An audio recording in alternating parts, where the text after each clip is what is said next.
Hi everyone. Today we are going to discuss about reflection of sound. So what is this reflection of sound? You know what is reflection and you know what is sound. So reflection sound should be familiar to you. Already you have studied in your lower classes what is the reflection of light. Light is incident on a surface, again reflected back. Okay, so this is your incident angle and this is your reflected angle. Light, sound also reflects. That means reflection of sound is similar to the reflection of light. Suppose you are bouncing a ball at wall. What will happen? You are bouncing a rubber ball, you are throwing at a ball. Again that ball will come to you and you will catch it. So that is the reflection. That is the bouncing. Same with the sound. When your sound is going from a speaker or you are telling something and reaching an obstacle, then again it is coming back. So this is called reflection of sound. So laws of reflection of sound is equal to laws of reflection of light. And you know what is the laws of reflection of sound. Like angle of incidence is equal to angle of reflection, and incident ray, reflected ray and normal all lies in one plane. So same way also sound laws. So sound and light both have the same two laws.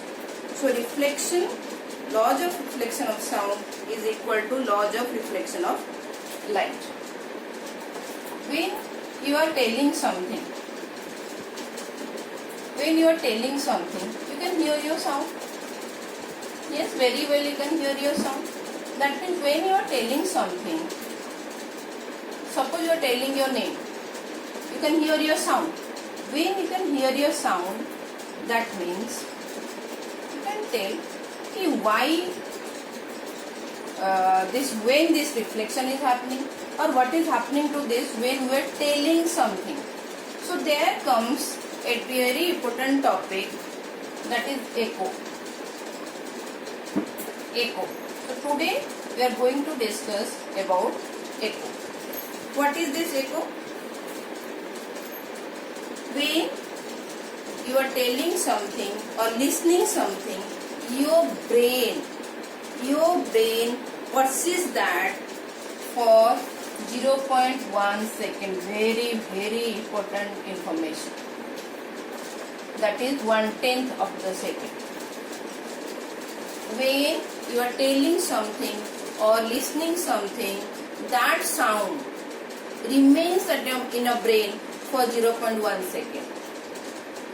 If any sound, suppose you can tell any other sound or reflection of the sound you are talking also, if it comes in between this 0.1 second to your ear, you can't hear it. Why? Because your brain can't differentiate between those two sounds, because the previous sound is still there. It is within the limit 0.1 second. So to hear an echo, this we have to deal with this 0.1 second wala sound. 0.1 second wala time period. Sorry. What is the 0.1 second? Suppose you are telling something. If the reflection of that sound comes after 0.1 second to your ear, that is reflection of sound. That is called echo. That means your brain now differentiates between these two sounds. You go to a hilltop, nothing is there. You just shout, or you just hello or hi. After some time, hi. You will listen to that sound. You will get that sound. So that is your echo. Okay. Now suppose you are here. Suppose you are here and a obstacle is over here. Okay, you are here means you can say ki you are producing sound. So this is your source and this is your obstacle. Okay, so total time taken for the sound to reach the obstacle and then come out. The total time taken to reach the obstacle and again come out, let it be t, and let this distance is d. Okay, let this distance between the source of sound and obstacle is d, and the time taken for the sound to go and strike the obstacle, again the reflected sound will come and reach you, that time taken is t. Then what is the total distance travelled by your sound? The total distance travelled by your sound will be d plus d. Going, sound is going, again coming back. So total distance will be 2d. 2d in how much time? In t time. You know speed. What is speed? That is distance covered by time taken. Now can you find out the velocity of the speed here in this case? So total distance by time taken. Okay, this is total distance. You can write it like this for echo. So S is equal to 2d by t. So this is formula for echo. This is formula for echo. Okay. Now you can tell in our house when we are talking, so many obstacles are there, so many things are there. So again when you are talking, your sound is going and again striking your table, striking your bed, again coming back. Then why can't you hear the echo? So what is the minimum condition? What is the minimum condition? Minimum condition. What is the minimum condition to hear an echo? What is the minimum condition to hear an echo? First, the size of the obstacle, the particle, should be greater than the size of the particle, that is your obstacle.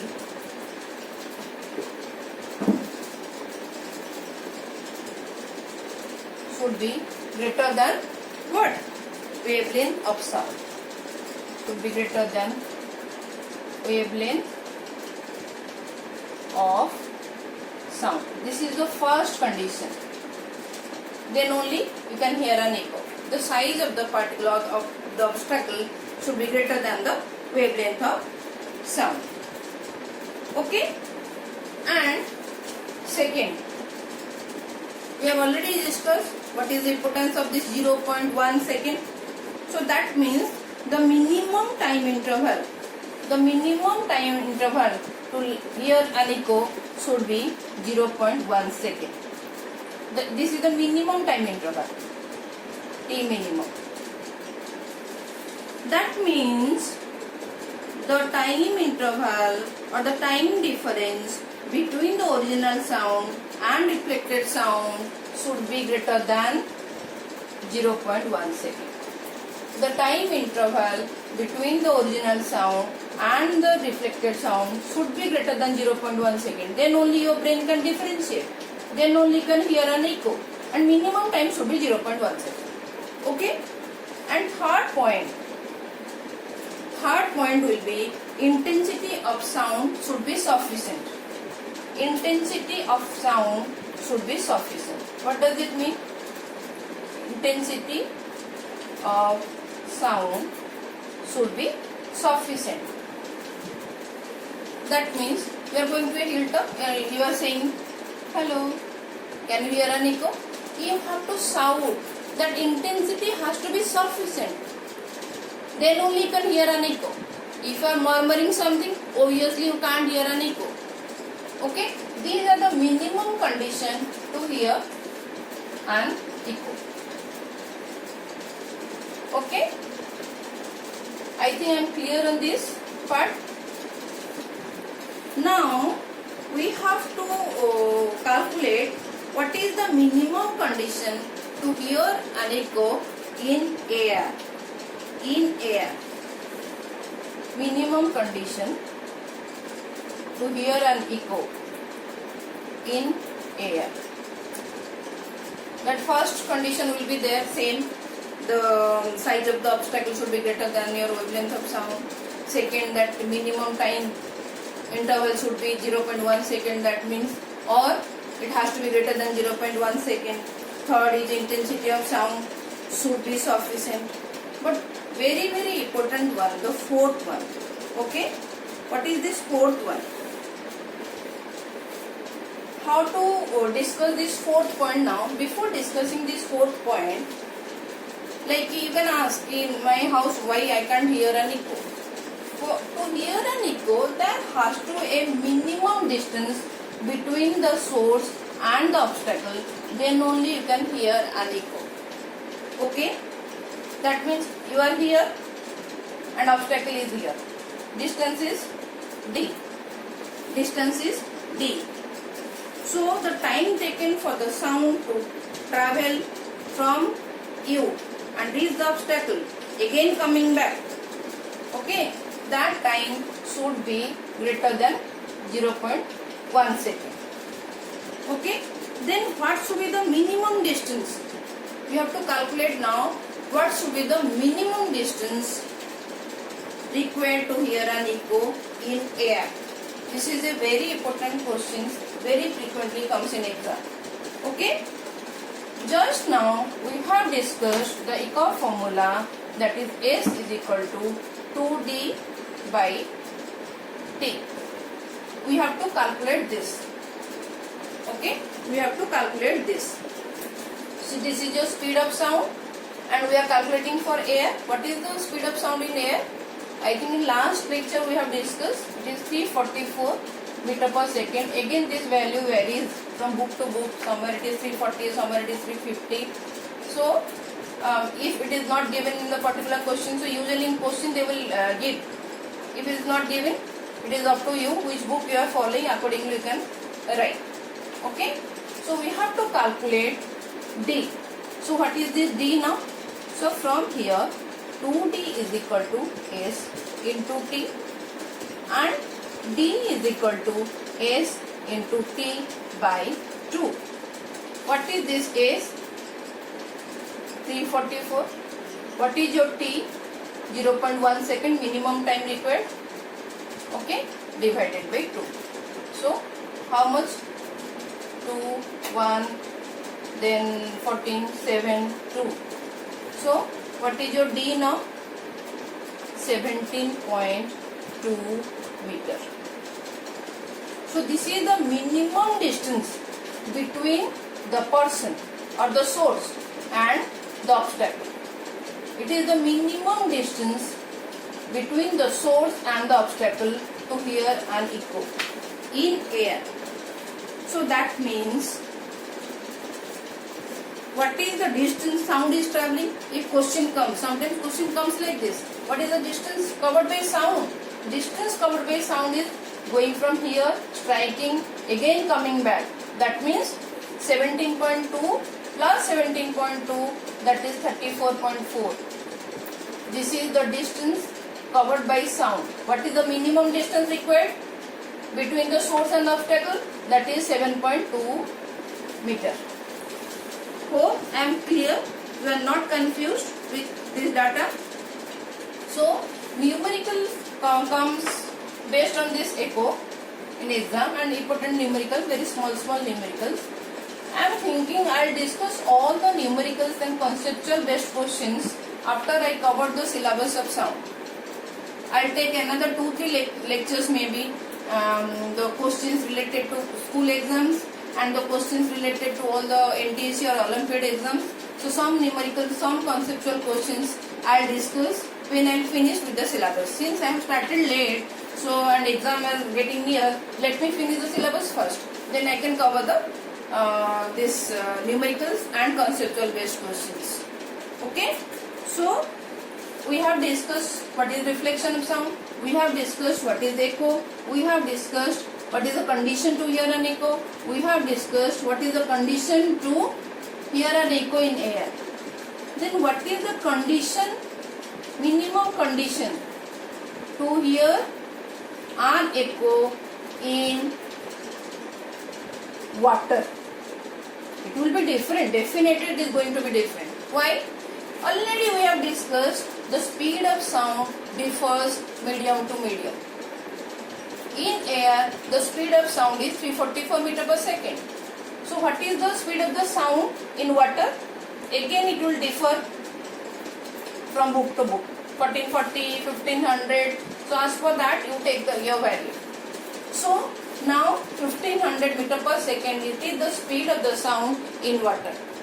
Then what is the distance, minimum distance between the source and the obstacle to hear an echo? We have to calculate. S is equal to 2D by T. So what is this? D. D is equal to S into T by 2. So D is equal to S is 1500. What is T? Again 0.1 divided by 2. So now tell me what is your D? How will you get it? 0.1 into this 0. So this 0 will be out. 275. So it will be minimum distance should be 75 meter. Minimum distance should be 75 meter. So this is the condition to hear an echo in water. Okay. In next lecture, I will be discussing about the multiple echoes. Multiple echoes, that is reverberation. That I am going to discuss in next lecture. There was a doubt raised from my first video lecture. That is, one kid couldn't understand what is the difference between rarefaction, rather couldn't understand what is rarefaction and compression. I'll clear this doubt in my next lecture, and immediately I am going to upload also. This lecture, I don't want to lengthen this lecture. So let it be like this. Definitely I am going to clear it, and today only I will upload this rarefaction and compression thing again. I will clear that doubt.